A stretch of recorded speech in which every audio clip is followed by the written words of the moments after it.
Oy, Mazda 3. So ito mga boss, basic maintenance. Palyado daw ito. Pakinggan po natin yung andar nitong ating Mazda 3. Sige nga.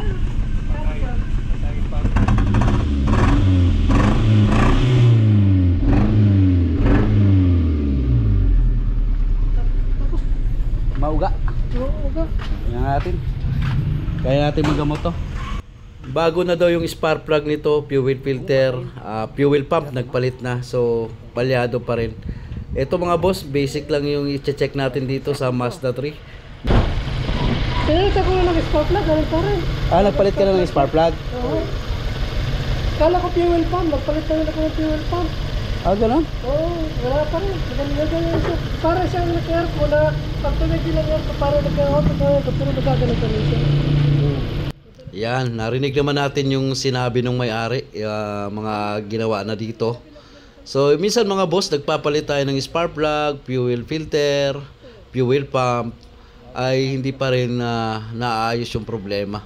Minsan kasi mga boss, sa simpleng problema lang, ay marami tayong pinalitan, hindi natin napapansin yung mga ignition coil na nagmi-misfire. Yung iba kasi pag nag-check nito mga boss, inaangat lang pag lumalagitik or may tumutunog sa coil, sasabihin nila may kuryente. Totoo naman may kuryente, pero hindi po natin napapansin yung mga misfire mga boss, yung lumalabas sa gilid ng ignition coil. So isa po yun sa may misfire pag mga ganong problema. So nagkakaroon ng palyado, jerking, kasi hindi po 100% ng kuryente na galing sa coil ay napupunta sa spark plug pag may mga leak po sa gilid ng coil. Kaya ngayon, pinatanggal ko agad kay Kalyabing Benji yung air cleaner natin para mag-tester tayo ng coil na may mga misfire. So may pan-testing po tayo mga bossing. Nakikita nyo naman kung paano ako mag-test ng ignition coil. So ayan, ang gagawin natin dyan para umandar yung Mazda 3, nasa air cleaner din kasi yung computer box nito. Iangat lang natin yan para makapag-test tayo ng coil mga boss. So ayun, sa mga simpleng problema, so nauwi tayo sa maraming pinapalitan katulad dito sa Mazda 3. No? Hindi natin pinapansin yung mga misfire ng ignition coil. Ayan, hindi natin magamot yung mga jerking. Yan, palyado, nagbabackfire yung muffler, ayan, makina. So anuhin muna natin, unahin muna natin pinaka-basic na i-check. Pagka nag-testing naman kayo ng coil, ayan, iangat nyo lang yung air cleaner, tanggalin nyo lang yung pinakailalim ng air cleaner box mga boss, para hindi kayo namamatay ng makina pagka nag-test kayo ng coil. Tulad sa ginawa namin ngayon. Ayan, dito muna tayo sa pinaka-basic bago tayo dun sa mga malalaking problema.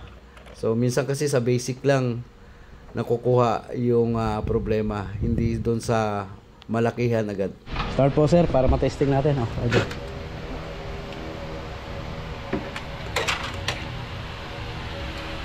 Ground. So ground.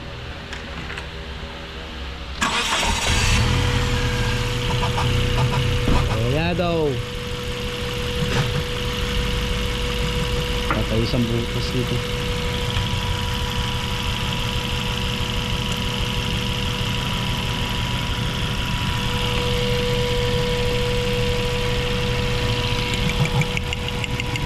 Ano kung may mga leak sa gilid? Yan o, meron. May leak po na. Sa gilid mo. Tapos sa dulo-dulo, tingnan mo yung kuryente. May nabili ako dyan ng anak. Sige. Iba naman. Dati.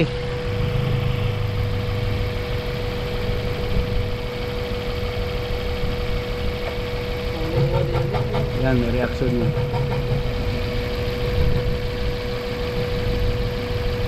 Wala. Dapat abot yan dyan eh. Wala. Patay.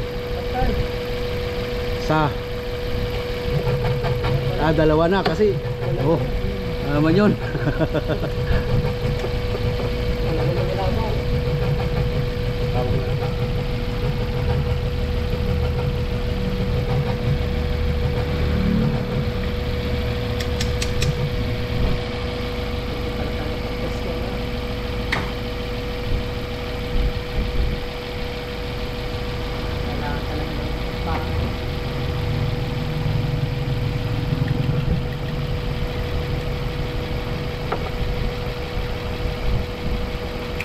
Sa gitna. Ay, lalakas. Lakas na. Lakas. Sabi.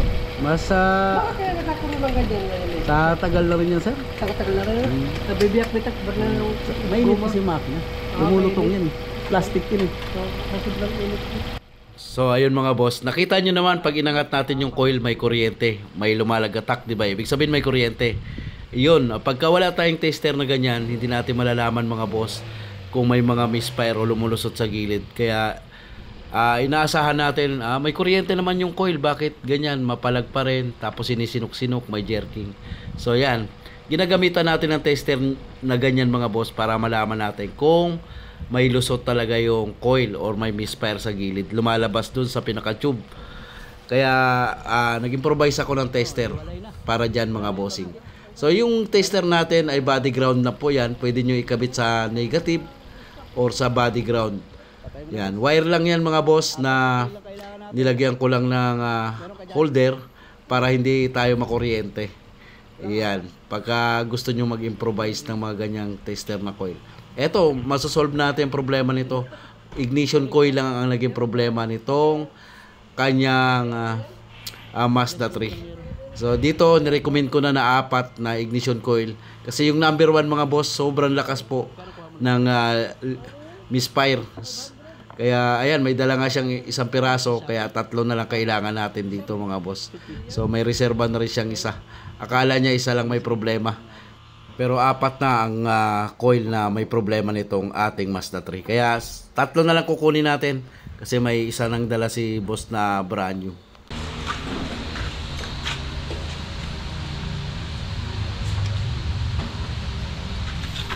Natin kung mawala na yung puputok-putok. Saan mo nilagay yung kanya? Yung kulay brown? Hindi ko na ano. Hindi mo natandaan? Ayaw din matanda. Hindi. Basta yung papalitan ko luma.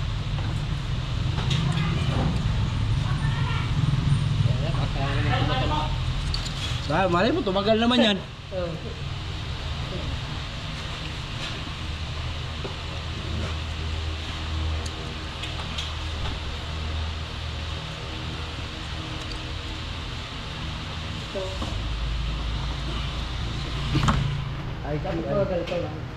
IPI, hindi kaya ganyan sir. IPI. Ay, isang plama. Oo, plan. Sige sir, start nyo. Start. Paki-start nga po, makisoyo nga sir.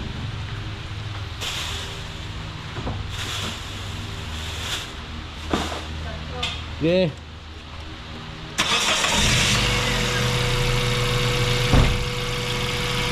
Feeling na. Wala na yung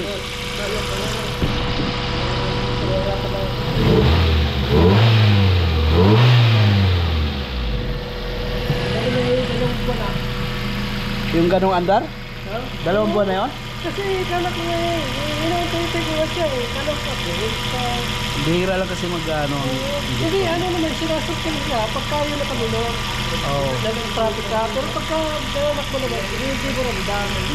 Dati hindi mo ramdam kasi parang pagkita lang. Ngayon, hindi mo Lakas eh. Ang lakas ng Oo, inspire. lumalaki. Puputok-putok yung tambutso. Tingnan natin kung wala na. Tahimik na oh. Wala na yung... Kahit aircon ko na ano. Sige, aircon mo sir. Para malaman natin kung nabalik pa rin. Aircon mo.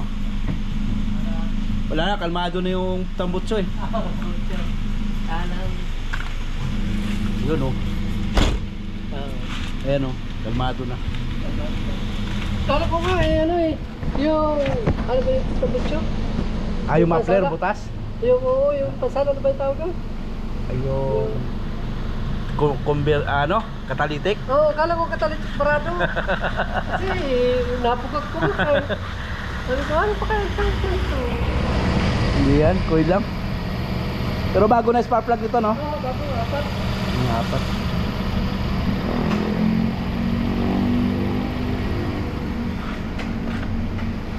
Ito kabinji, luwagan mo lang to. Mamaya pag nilapat mo to, luwagan mo to ha. Kasi inano ko to eh. Tinaas ko yung air cleaner para mapaandar natin.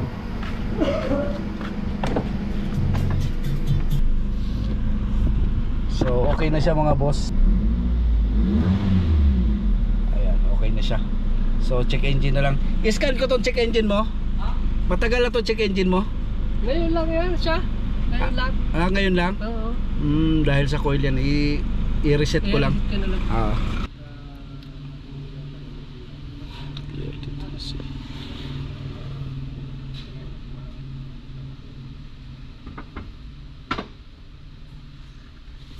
Sunload.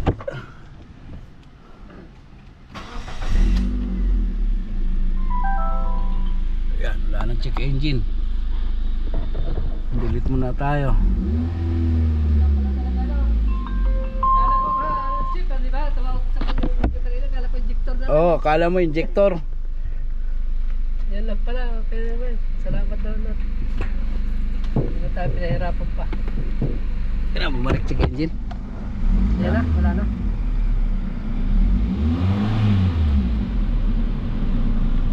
Ayos na. Wala na yung pupugak-pugak.